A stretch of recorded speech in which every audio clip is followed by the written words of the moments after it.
하나님의 말씀을 봉독하겠습니다. 하나님의 말씀은 열왕기하 4장 1절에서 6절까지의 말씀입니다. 열왕기하 4장 1절에서 6절까지의 말씀을 봉독하겠습니다. 선지자의 제자들의 아내 중에 한 여인이 엘리사에게 부르짖어 이르되 당신의 종 나의 남편이 이미 죽었는데 당신의 종이 여호와를 경외한 줄은 당신이 아시는 바니이다. 이제 빚 준 사람이 와서 나의 두 아이를 데려다 그의 종을 삼고자 하나이다 하니 엘리사가 그에게 이르되 내가 너를 위하여 어떻게 하랴? 너의 집에 무엇이 있는지 내게 말하라. 그가 이르되 계집종의 집에 기름 한 그릇 외에는 아무것도 없나이다 하니 이르되 너는 밖에 나가서 모든 이웃에게 그릇을 빌리라. 빈 그릇을 빌리되 조금 빌리지 말고 너는 너의 두 아들과 함께 들어가서 문을 닫고 그 모든 그릇에 기름을 부어서 차는 대로 옮겨 놓으라 하니라. 여인이 물러가서 그의 두 아들과 함께 문을 닫은 후에 그들은 그릇을 그에게로 가져오고 그는 부었더니 그릇에 다 찬지라. 여인이 아들에게 이르되 또 그릇을 내게로 가져오라 하니 아들이 이르되 다른 그릇이 없나이다 하니 기름이 곧 그쳤더라. 아멘. 독일의 철학자 칼 야스퍼스라고 하는 분이 한계 상황이라는 그런 단어를 처음으로 사용을 했습니다. 한계 상황. 우리 인간에게 다가오는 상황들이 있는데 우리의 힘으로는 도저히 변화시킬 수 없는 절대 절망에 이제는 도무지 희망이 없고 더 이상 일어날 수가 없다고 하는 그런 절망의 상태, 그게 바로 한계 상황이다. 야스퍼스라는 분이 그렇게 얘기를 했습니다. 우리가 이 세상을 살아가는 동안에 한계 상황을 만날 때가 참 많죠. 오늘 본문에 나오는 여인이 바로 이 한계 상황을 맞은 여인입니다. 엘리사 시대의 한 여인이 엘리사를 찾아왔는데 이 여인은 문제가 많은 여인이었어요. 한계 상황에 부닥친 여인이었습니다. 자, 첫 번째로 이 여인은 남편이 일찍 죽었습니다. 여러분, 불행한 일 아닙니까? 평생 반려인데 이게 한쪽이 먼저 간다. 일찍 이렇게 사별한다고 하는 것은 큰 불행이죠. 자, 두 번째로 이 여인은 너무나 가난했습니다. 남편이 일찍 죽어도 재산을 많이 물려받아 가지고 있으면은 그래도 조금 괜찮은데 이 여인은 남편이 일찍 죽은 데마다 죽었는데다가 재산까지 없어요. 가난했어요. 근데 가난하게 살아도 빚을 지지 않고 가난하면 또 괜찮은데 가난한 데다가 빚을 많이 졌다. 엄청나게 졌다 그랬어요. 우리가 인생 살다 보면은 빚을 질 때가 있습니다. 빚을 지면은 빨리 갚으면 좀 괜찮아요. 급해서 얻어 썼는데 빚을 졌는데 그런데 이 여인의 힘으로는 도무지 감당할 수 없는 엄청난 빚더미를 안게 됐습니다. 그러니까 이 시대에는 빚을 못 갚으면 여러분 오늘날은 이 채무 상환에 대해서 여러 가지 그 길들이 있더라고요. 미국에서는 파산 신청도 하고 말이죠. 여러 가지 길이 있습니다만은 이 당시에는 그런 게 도무지 통하지 않고요. 빚을 못 갚으면은 아이들, 이 두 아들이 있는데 이 아들들을 이제 팔아먹어야 돼요. 그러니까 이 빚쟁이가 와가지고 이 과부의 집에 와가지고 빚 독촉을 하는데 도무지 빚을 갚을 방법이 없으니까 할 수 없이 이 과부의 두 아들을 노예로 종으로 이제 팔아야 됩니다. 이런 결정을 내렸어요. 이게 과부의 희망이라고 하면은 이 두 아들인데 말이죠. 이 두 아들마저 채주의 집에 노예로 끌려가는 기가 막힌 문제를 아는 이 여인, 이런 한계 상황의 여인이 엘리사를 찾아왔다. 오늘 본문의 스토리입니다. 여러분, 이런 불행한, 이런 참으로 엄청난 이런 아픔이 있어요. 근데 거룩한 성경에 하나님의 그 말씀이 기록된 이 성경에 왜 이렇게 구질구질한 문제를 아는 여인의 이야기가 나오는가?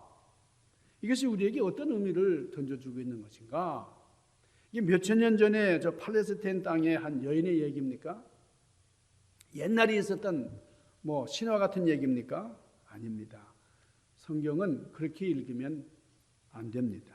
성경의 사건이 오래전의 사건이지만 이 사건은 바로 나의 사건이고 나에게 의미가 있는 것이다. 그렇게 돼요. 그러니까 팔레스타인 땅의 어느 마을에 어떤 불행한 여인의 이야기 이렇게 끝나는 게 아니고 바로 이 여인의 모습에서 우리를 볼 수 있어야 돼요. 자, 여기 문제 없는 사람 있나요? 나는 아무런 문제가 없다. 나는 아무런 고민이 없다. 이런 사람 있습니까? 인생은 다 문제가 있습니다. 무식하면 무식한 대로, 유식하면 유식한 대로 다 문제가 있어요. 가난하면 가난한 대로, 부유하면 부유한 대로 다 문제가 있습니다. 그러니까 이 세상에 문제가 없는 것은 하나도 없다. 저는 그걸 발견을 했어요. 제가 목회하면서 전 한국의 농촌에서도 목회를 해봤고 도시에서도 목회를 해봤고 여기 미국에 와서도 목회를 하고 있습니다. 미국 동부에서도 목회해봤고 중부에서도 목회를 해봤어요. 여러 군데서 뭐 부목사로도 사역해보고 담임자로도 사역해보는데 문제 없는 데가 하나도 없다. 교회들도 다 교회마다 나름대로 문제가 있어요. 이런 많은 사람들이 이렇게 문제가 있는데 문제와 고민이 있을 때에 대개 세 가지 자세로 문제에 임합니다. 첫째는 어떤 유형이 있냐면 문제가 있을 때에 문제가 없는 것처럼 하는 사람이 있어요. 시치미를 뚝 따고 말이에요. 그러니까 이게 겉으로 볼 때는 저 사람에게 무슨 문제가 있을까? 뭐 이렇게 생각해요. 문제를 감추는 사람. 그러니까 자기 체면이 있고 위신이 있고 그러니까 의연하게 있지만 그러나 그 속에는 엄청난 문제를 안고 있어요. 여러분 성경 어디를 봐도 너의 문제를 감추어라 그런 말씀 없어요. 문제를 감추는 것은 더 큰 문제를 유발할 수가 있습니다. 자, 우리나라 속담에 호미로 막을 일을 가래로 막는다 그런 말이 있잖아요. 그러니까 빨리 이걸 들춰내서 빨리 이제 해결할 수 있는 건데 빨리 이게 해결할 수 있는 문제를 감추었다가 나중에 엄청난 일을 야기하는 경우가 있다는 거예요. 그러니까 문제를 감추는 것은 정직하지 못한 겁니다. 문제를 드러내야 돼요. 두 번째로 어떤 사람은 문제가 닥칠 때마다 그 문제를 피해 다니는 사람이 있어요. 어려우니까, 괴로우니까, 너무나 고민스러우니까 피하고 보는 거예요. 훌쩍훌쩍 떠나요. 어떤 사람은 가정에 문제가 있으니까 그냥 가정을 등하세요. 가정을 떠나요. 어떤 사람은 직장에 문제가 있으니까 직장을 떠납니다. 1년에 두세 번씩 직장을 옮기고 뭐 상사 때문에 뭐 사장 때문에 뭐 다 이유가 있어요. 아, 그 직장에 갔더니 말이야 이게 문제가 있고 저게 문제가 있고 그렇게 불평을 합니다. 여러분 성경 어디에도 문제를 피하라는 말씀 없어요. 정욕의 시험은 피하라. 청년들아 정욕의 시험은 피하라. 이런 말씀이 한 군데 있어요. 그렇지만은 문제를 피하라는 말씀 없습니다. 여러분 만약에 그렇다고 하면 피하는 것이 최고의 상책이라고 하면 400년 동안 지긋지긋한 그런 노예 생활하던 이스라엘 백성들이 이제 가나안을 향해서 이제 탈출합니다. 가나안 이제 애굽을 나왔는데 그런데 홍해가 가로막혀 있어요. 홍해를 피해가거라. 그렇게 말씀하시지 않았어요. 홍해를 어떻게 하라고요? 건너가라. 홍해를 건너가라. 너희 앞을 가로막고 있는 저 홍해를 건너가라. 그렇게 말씀하시지 홍해를 우회해서 피해가라. 그런 말씀하지 않았어요. 자, 하나님께서 그 철벽 같은 여리고성을 피해가라. 그렇게 말씀하지 않았어요. 여리고성을 여호수아야 무너뜨려라. 뭐 그렇게 말씀하셨어요. 여러분 문제를 피하는 것은 연약한 자의 행위입니다. 이 문제를 피하는 것은 비겁한 거예요. 문제가 어렵다고 주저앉고 낙심하고 실망하고 그 자리를 피하는 것은 그런 기독교적인 그런 자세가 아닙니다. 그러니까 자기 문제를 솔직하게 인정하고 그 문제를 가지고 주님 앞에 나오기를 주님은 원하신다는 거예요. 그래서 하나님 주시는 힘, 하나님 주시는 능력, 지혜를 가지고 씨름해서 이기고 나가는 것이 우리 기독교인이다 하는 거예요. 자, 여러분 의사 앞에 가면은 이게 부끄러워, 이게 감추고 그럽니까? 그냥 훌떡훌떡 벗고 그냥 다 보여주잖아요. 여기도 이거 문제가 있어요. 여기도 고름이 나고. 여러분 이게 환자의 자세죠. 우리의 고민, 우리의 모든 문제들을 다른 사람 앞에 내놓기는 부끄러운지 몰라도 하나님 앞에 다 드러내고 가지고 와야 돼. 그리고 주님으로부터 문제 해결을 받을 수 있는 이런 길을 얻는 것이 우리 기독자의 모습입니다. 자, 이 여인이 남편이 죽었어요. 빚을 졌어요. 엄청난 빚을 졌습니다. 그래서 자기 두 아들을 빚쟁이에게 노예로 팔아 넘겨야 하는. 여러분 그런데 이 여인이 문제 해결을 받았다는 거예요. 오늘 결론은 문제 해결을 받았다. 자, 그 비결이 뭐였느냐? 그 비결을 한번 우리가 살펴보려고 합니다. 자, 첫째로 이게 끔찍한 이 비참한 한계 상황을 맞은 이 여인이 문제를 안고 혼자 고민했더라. 그렇지 않았잖아요. 문제를 가지고 혼자서 끙끙 앓은 것이 아니라 그 문제를 안고 어떻게 했어요? 하나님의 종을 찾아갔다. 여러분 이 여인의 이 태도는 참으로 귀한 그런 모습이에요. 이것이 문제를 해결하는 귀한 자세다 하는 겁니다. 찾아가야 돼요. 여러분 배가 아픕니까? 의사를 찾아가야 돼요. 내과 의사를 찾아가야 돼요. 지식을 구합니까? 지식을 가르쳐줄 스승을 찾아가야 돼요. 이빨이 아파 치과로 가면 되는 거예요. 평범한 얘기 같지만은 중요한 진리의 말씀이 담겨져 있는 거예요. 자, 성경을 보십시오. 예수님께서 문제가 있는 그 현장을 찾아가신 일들이 있지만은 그러나 대개는 문제를 가진 사람들이 주님 앞에 나왔어요. 예수님을 찾아온 그 문제 있는 사람들 주님은 빈손으로 돌려보내지 않으시고 다 문제를 해결해 주셨어요. 자, 문제를 가지고 나온 사람, 그런 사람들 이건 도저히 안 되겠다. 이건 아니에요. 예수님 그런 적 있어요? 다 해결해 주셨어요. 자, 네 사람의 친구들이 이 들것에다가 자기 친구를 데리고 주님께 나왔어요. 그러니까 이 중풍병자 주님을 찾아왔기 때문에 문제 해결을 받았어요. 자리에서 벌떡 일어나서 걸어갔습니다. 바디메오 누님은 소경이었는데 예수님을 그냥 줄기차게 따라가면서 예수님, 예수님, 다윗의 자손 예수님, 내 눈을 좀 뜨게 해주십시오. 간절하게 문제를 고했습니다. 눈을 뜨세요. 하나님 나라를 어떻게 볼 수 있습니까? 밤중에 은밀한 중에 여러분 니고데모가 예수님을 찾아갔어요. 그래서 간절하게 이 신앙의 회의를 품은 이 니고데모, 하나님의 나라는 어떻게 한다고요? 물과 성령으로 거듭나야 하나님 나라를 볼 수 있다. 하나님 나라를 들어갈 수 있는 방법은 거듭나야 된다. 주님께서 아주 보석 같은 말씀을 해 주셨습니다. 문제를 가지고 엘리사 앞에 와서 엘리사 앞에 고민을, 문제를 얘기했더니 엘리사가 뭐라고 말씀해요?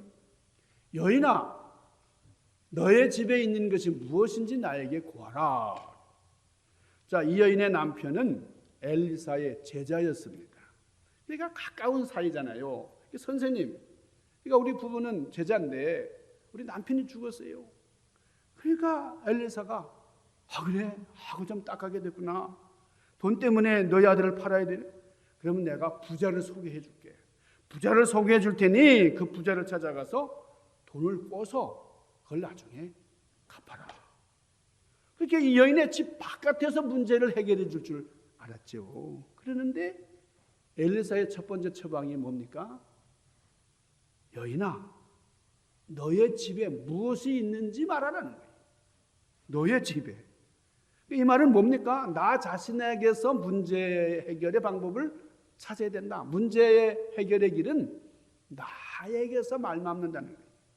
너의 집에 무엇이 있는지 나에게 말하라.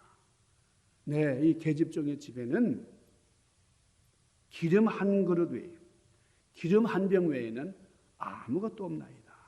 전 재산이 기름 한 병밖에 없대요. 밥 한 그릇 없는 기가 막힌 형편이에요. 그때에 엘리사 선지자가 황당한 말을 합니다. 너는 밖에 나가서 모든 이웃에게 어떻게 해요? 그릇을 빌리라. 근데 빈 그릇을 빌리지 말고, 조금 빌리지 말고 있는 대로 많이 빌려라. 그러니까 빚을 대신 갚아주겠다는 것도 아니고, 돈을 빌려주겠다는 것도 아니고, 뭐 문제 해결을 할 수 있는 사람을 소개해주겠다는 것도 아니고, 뭐 하라고요? 빈 그릇을 빌려오너라. 보세요. 여기 엘리사가 이렇게 참 황당한 말을 하는데요. 이런 명령에 절대 순종했다.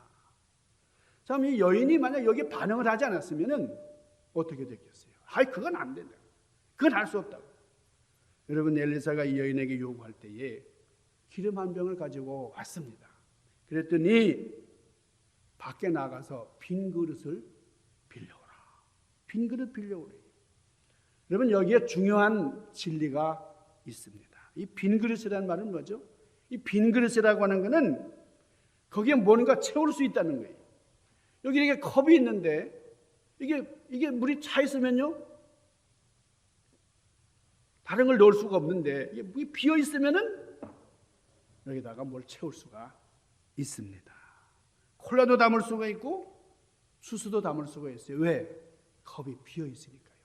근데 이 물이 꽉 차 있으면은 담을 수가 없어요. 자, 이 여인이 뭐라 그럽니까? 지금 무슨 말씀합니까? 농담하십니까? 뭐 이렇게 항의했어요? 이거 뭐 장난하는 거예요? 아니, 시킨 대로 했습니다. 두 아들을 데리고 집집마다 찾아갔어요. 빈 그릇 있는 대로 빌려주세요. 이 두 아들이 또 순종해요. 참 이 어머니도 귀한 순종의 모습이지만 두 아들이 또 너무 귀합니다. 제가 저도 두 아들이 있는데 우리 아들들은 아마 안 그럴 것 같아요. 네. 그걸 왜 해야 되냐고 막. 참 두 아들을 잘 키운 것 같아요. 그릇을 빌려오니까 선지자가 더 이상한 말을 합니다. 여기 4절 말씀에 뭐라 그래요? 너는 너의 두 아들과 함께 빌려온 그릇에다가 기름을 부어서 차는 대로 옮겨 놓으라. 이런 얘기를 해요. 선지자가 또 이해가 안 되는 그런 일을 시킬 때에 여인은 순종한다 할지라도 이 아들들은 순종하지 않을 것 같은데, 반발할 수 있을 것 같은데 세 모자가 이렇게 순종을 했습니다. 자, 5절 보시면요. 여인이 물러가서 그의 두 아들과 함께 문을 닫은 후에 그들은 그릇을 그에게로 가져오고 그는 부었더니, 그러니까 이번에도 시키는 대로 순종했어요. 두 아들이 교대로 빈 그릇을 가져왔습니다. 그 그릇에다가 기름을 부어요. 자, 이 두 아들은 어떤 아들들입니까? 이 목회자의 길을 가려던 아버지. 그 아버지가 일찍 죽었잖아요. 엄마는 빚쟁이에 시달리고 있고 자신들은 종으로 팔려가게 되는 참으로 끔찍한 그런 신세입니다. 이런 한계 상황에 놓인 그런 이들이 얼마나 상처가 많았을까요? 그러면 반발하기 쉬운데, 그런데 순종했어요. 순종한 결과가 어떻습니까? 여기 6절 보니까 그릇에 다 찬지라. 여인의 아들에게 이르되 또 그릇을 내게로 가져오라 하니 아들이 이르되 다른 그릇이 없나이다. 그러니까 빌려온 그릇에다가 다 기름을 채웠어요. 기름을 부으면 붓는 대로 다 찼어요. 그래서 이제는 더 이상 빈 그릇이 없다. 그랬을 때에 기름이 그쳤더라. 여러분, 무슨 일이 일어난 겁니까? 한 그릇 남아있던 기름이 붓는 대로 계속 나온 거예요. 한 병, 10병, 20병 계속 그냥 하나님의 기적의 은혜를 주신 겁니다. 언제까지요? 빈 그릇이 다 찰 때까지 역사가 일어났습니다. 더 이상 담을 그릇이 없으니까 기름이 그쳤더라. 엘리사가 말합니다. 여인아, 너의 두 아들 데리고 방으로 들어가서 방문을 잠궈라. 이게 무슨 뜻인지 아십니까? 이게 문을 닫으라는 말은 인간의 왕래를 끊으라는 말이에요. 문을 닫으면 인간의 왕래가 끊기기 때문에 인간을 의지하지 않는 거예요. 인간을 의지하지 아니하고 이 문 닫으라고 하는 말은 하나님만 의지하라. 하나님만 의지해. 하나님만 바라봐. 하나님만 절대적으로 믿어. 여러분, 거기 역사하는데 하나님의 역사 뭐죠? 기도하는 거죠. 기도. 이게 기도예요. 여러분, 기도할 때에 문을 활짝 열어놓고 말이에요. 나 기도한다고 말이죠. 광고하면서. 여러분, 그렇게 하는 게 아니라 세상 문은 다 닫아버리고 하나님만 바라보는 게 기도입니다. 여러분, 마태복음 6장에 보면은 예수님께서 뭐라고 그러셨어요? 너희는 기도할 때 어디 들어가서? 골방에 들어가서. 왜 하필이면 주님은 기도할 때 골방이라는 말을 썼을까요? 방도 여러 개가 있는데 말이죠. 하필이면 골방. 조그마한 방이에요. 혼자 들어가는 방에 들어가서 기도하라. 그러니까 기도할 때 뭐 여러 사람 함께 기도하는 기도도 있죠. 그렇지만은 혼자 하는 기도, 조용한 기도, 골방에 가서 은밀하게 하나님과 하는 기도가 너무나 귀하다. 그러니까 사람 의지하지 말고 하나님과 단둘이 만나는 1대1의 관계에서 기도하라 하는 겁니다. 여러분, 예수님 시대에 바리새인들 기도했습니까? 안 했습니까? 바리새인들 기도했어요. 했는데 무지무지 많이 했습니다. 그런데 그 바리새인들의 기도는 하나님이 듣지 않으셨다는 거예요. 왜요? 그들의 기도는 골방 기도가 아니었어요. 사거리에 나와가지고 말해요. 사람들 다 보는. 예? 그래서 사람 보는 데서 2시간, 3시간 기도했습니다. 암만 기도를 길게 하면 뭐합니까? 사람에게 보이기 위한 기도, 이게 위선적인 기도, 하나님만 바라보지 않는 그런 기도는 소용없는 기도입니다. 그러나 여러분, 세리와 창기는 짧은 시간, 단 1시간을 기도했지만 하나님께서 들어주셨다. 그 기도를 통해서 하나님 사랑의 역사가, 은혜의 역사가, 치유의 역사가 일어났다 하는 거예요. 여러분, 수원지에 물이 암만 많아도 그 파이프가 연결이 돼가지고 그게 우리 집안까지 와야 돼. 부엌까지 오려면 파이프가 막히면 안 됩니다. 이게 파이프가 쫙 뚫려 있어야 돼요. 그 없으면은 플러밍 불러가지고 플러머 불러가지고 뚫어야 돼요. 발전소가 여러분 여기 전기가 이렇게 오지만은 이게 전선줄로 연결이 돼서 오는 거잖아요. 전선줄이 끊기면 안 되는 거예요. 여러분이 기도라고 하는 것은 전선줄과도 같은 거예요. 여러분, 기도라고 하는 것은 수원지에서 연결된 파이프와도 같은 겁니다. 여러분의 기도의 전깃줄이 끊어졌습니까? 이게 팬데믹 때문에 참 기도하기가 쉽지가 않고 이게 상황이 여의치 않아. 기도의 파이프가 막혔어. 이게 분주한 이민 생활 속에서 이거 참 쉽지가 않아요. 여러분, 지금 사순절이 시작되는 절기인데 다음 주일이 사순절 첫 주일이고 이번 수요일이 성회 수요일이에요.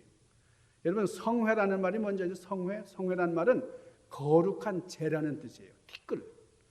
그 죄를 이마에 바르면서 예수님 고난을 생각하는 그런 절기입니다. 자, 우리 기도의 줄기를 우리 한번 활짝 열고. 자, 이 엘리사는 여인에게 너의 두 아들을 데리고 방으로 들어가서 문을 닫으라. 여러분, 세상 문은 닫고 하나님만 의지하라. 하나님께만 매달려라. 그런 뜻인 줄로 믿으시기를 바랍니다. 여러분, 문을 닫고 들어가서 하나님께 매달릴 때에 기적이 일어났어요. 여러분, 이 여인이 가지고 있는 기름 몇 병입니까? 몇 병이에요? 한 병. 아까는 쭉 빈 그릇 갖다 놨죠? 이때 엘리사가 여인아, 너 그 빈 그릇마다 그 기름을 부어봐라. 그래가지고 계속 쏟아 보니까 이게 웬일입니까? 기름은 한 병밖에 없는데 비어있는 그릇마다 기름이 끄덕끄덕 담겨 있는 거예요. 넘쳐 흐르는 그 많은 기름을 내다 팔았어요. 돈이 들어갔습니다. 빚쟁이에게 빚을 다 갚았어요. 두 아들을 노예로 팔지 않아도 과부는 두 아들 데리고 행복하게 살았더라. 여러분, 이렇게 문제 해결 역사가 일어났어요. 여기 중요한 거 있습니다. 우리의 심령마다 우리 비어있는 그릇이 되고 여기다가 말씀의 기름, 성령의 기름으로 채우시기를 축원합니다. 나는 죄악으로 채웠어요. 나는 욕심으로 끄덕끄덕 채웠어요. 세상 향락으로 가득 채웠어요. 이거 다 엎어버리고 주여 말씀의 기름을 주시옵소서. 주여 은혜의 기름을 주시옵소서. 성령의 기름을 주시옵소서. 여러분, 이 두 여인과 이 여인과 두 아들 순종의 그릇이었어요. 우리도 순종의 그릇이 되기를 축원합니다. 오늘 이 한계 상황에 도달한 이 여인이 그냥 여기저기 매달릴 때가 많았겠지만 주의 종 앞에 나와서 하나님 앞에 나와서 문제 해결 역사를 이뤘어요. 이런 아름다운 순종의 모습이 우리 중앙교회 성도님들에게 넘쳐나기를 주님의 이름으로 간절히 축원합니다. 기도하십시다. 거룩하신 아버지, 사순절이 시작되는 귀한 은혜의 절기입니다. 하나님, 우리 위하여 독생성자 보내시고 고난의 길, 형국의 길을 가신 주님을 생각하면서 우리도 주님의 그 가신 길을 담담하게 믿음으로 걸어갈 수 있도록 섭리하여 주시옵소서. 귀하신 예수님 이름으로 간절히 구하옵나이다. 아멘.